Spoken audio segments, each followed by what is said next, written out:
হৰি নামেৰে মুখৰিত হ'ল আগিয়াৰ আকাশ বঁটা। ৪৬ সংখ্যক বাপুপাৰা মদন মোহন সত্ৰৰ সাৰ্বজনীন পালনাম মহোৎসৱ আৰম্ভ। গোৱালপাৰা জিলাৰ আগিয়া বাপুপাৰা মদন মোহন সত্ৰত আজিৰে পৰা তিনিদিনীয়া কাৰ্যসূচীৰে আৰম্ভ হৈছে ৪৬ সংখ্যক সাৰ্বজনীন পালনাম মহোৎসৱ। মহোৎসৱৰ আজি প্ৰথম দিনৰ 11:30 বজাত আৰম্ভ কৰা ভাগৱতসহ বৰ্ণাঢ্য সাংস্কৃতিক শোভাযাত্ৰাত সহস্ৰাধিক ভক্তপ্ৰাণ ৰাইজে অংশগ্ৰহণ কৰে। বালিজানা খণ্ড উন্নয়ন বিষয়া প্ৰিয়ংকা চাহুৱে উন্মোচন কৰা সাংস্কৃতিক শোভাযাত্ৰাৰ পূৰ্বে ৰাতিপুৱা 9:30 বজাত সাৰ্বজনীন পালনামৰ ৪৬ বৰ্ষপূৰ্তি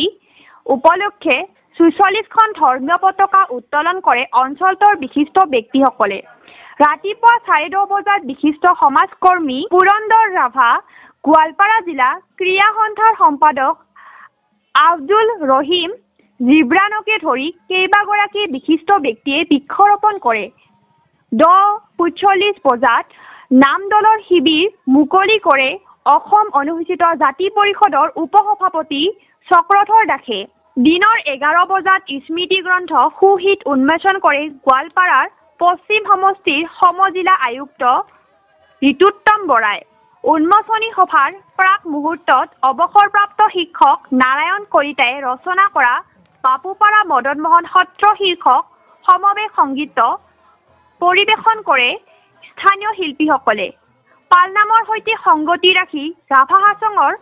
অনুদানেৰে মদন মোহন সত্ৰৰ মণিকূটৰ আধাৰশিলা স্থাপন কৰে গোৱালপাৰা জিলা বিজেপিৰ সভাপতি দীপাংক নাথে।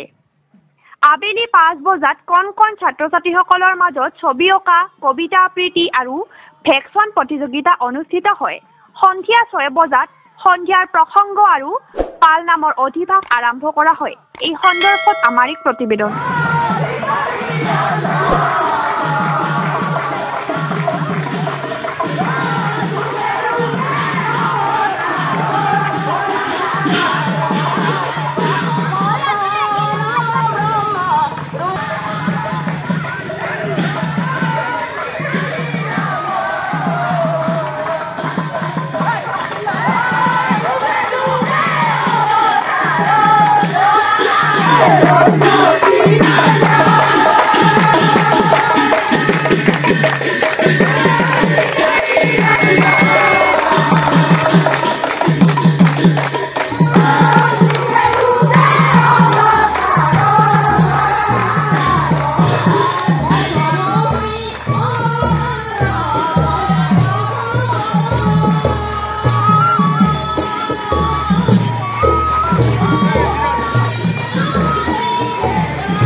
ভাস্কৰ আৰু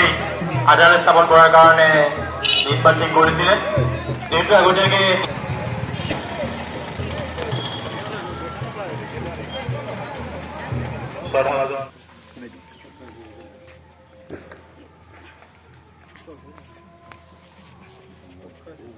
Krishna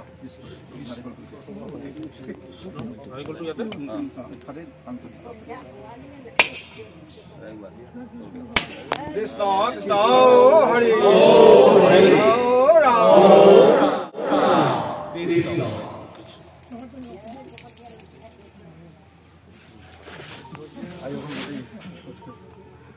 এটো কি করে আরে কি করে এটা দিব লাগিব এইবাৰ ও কৃষ্ণ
কৰিব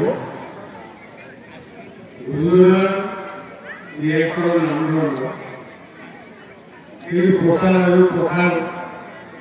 দুয়োটাই উদ্দেশ্য সফল হ'ব লগতে অঞ্চলৰ যিসকল উদীয়মান যুৱক যুৱতী আছে তেওঁলোকক দেখাৰ এটা মঞ্চ পাব এইবিলাক চিন্তা কৰি কাৰণ সাহিত্য চৰ্চা অতি প্ৰয়োজন সাহিত্য চৰ্চা অবিহনে ভাষাৰ উন্নতি নহ'ব ভাষাৰ উন্নতি অবিহনে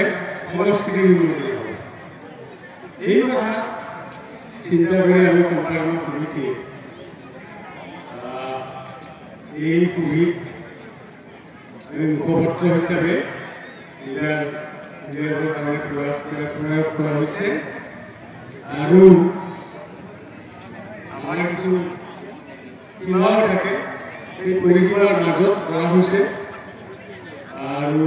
সময় খুব কম উদ্বোধন কৰিলে আৰু ইয়াৰ পিছতেই আমাৰ এটা সৌভাগ্য যে আমাৰ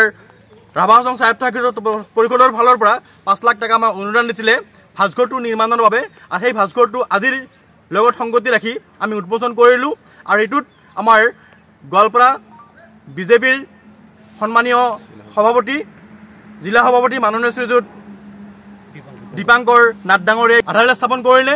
আৰু ইয়াৰ পিছতেই আমাৰ অহাকালিৰ যি কাৰ্যসূচী অহাকালিৰ কাৰ্যসূচীৰ আজি আবেলি কিছু আমাৰ কাৰ্যসূচী আছে আৰু সেই কাৰ্যসূচীবিলাক হৈছে আমাৰ সাহিত্য বিভাগৰ কাৰ্যসূচী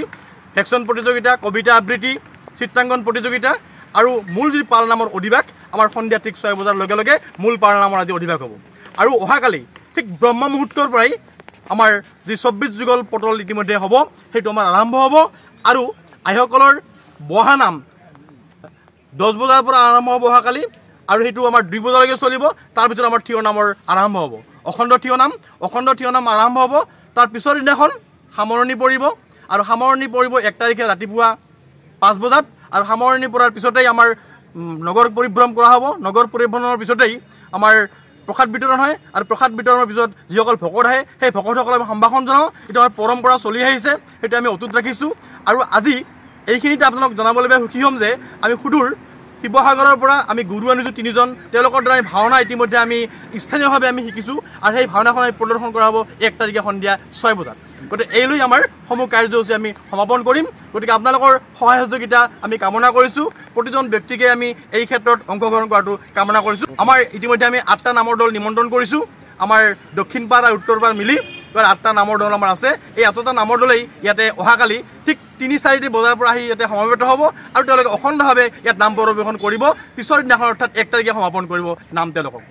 ৰাইজৰ পৰা ইয়াতে আপোনালোকে দেখিছে নিশ্চয় আমাৰ যিটো আগতে শোভাযাত্ৰা ইতিমধ্যে ওলাই গ'ল আপোনালোকে অলপমান পিছত যিহেতু আহি পালে গতিকে আমাৰ শোভাযাত্ৰাটোত মোটামুটি ধৰক 1000 মান মানুহে সমাজত শোভাযাত্ৰাটো ওলাইছে 1000 মান মানুহে আমাৰ ইয়াৰ পৰা আগিয়ালৈকে গতি কৰিছে আৰু আগিয়াৰ পৰা সেইটো ঘূৰি আহিব ঘূৰি অহাৰ পিছতে আনুষ্ঠানিকভাৱে আমাৰ ইয়াতে এটা প্ৰীতিভোজৰ ব্যৱস্থা কৰা হ'ব আৰু এই প্ৰীতিভোজটো আগবঢ়াইছে আমাৰ ৰতন দাস উলুপাৰা তেখেতৰ শাৰীৰিক অসুস্থতাৰ বাবে আহিব পৰা নাই কিন্তু তেখেতে এইটো আগবঢ়াইছে কাৰণ তেখেতৰ আমি দীৰ্ঘায়ু কামনা কৰিছোঁ এই জগতে আমাৰ 4 বছৰ পিছত আমাৰ সোণালী জয়ন্তী হ'ব সোণালী জয়ন্তীৰ কাৰণে আমি সকলোৱে প্ৰস্তুতি চলাই আছোঁ ধন্যবাদ।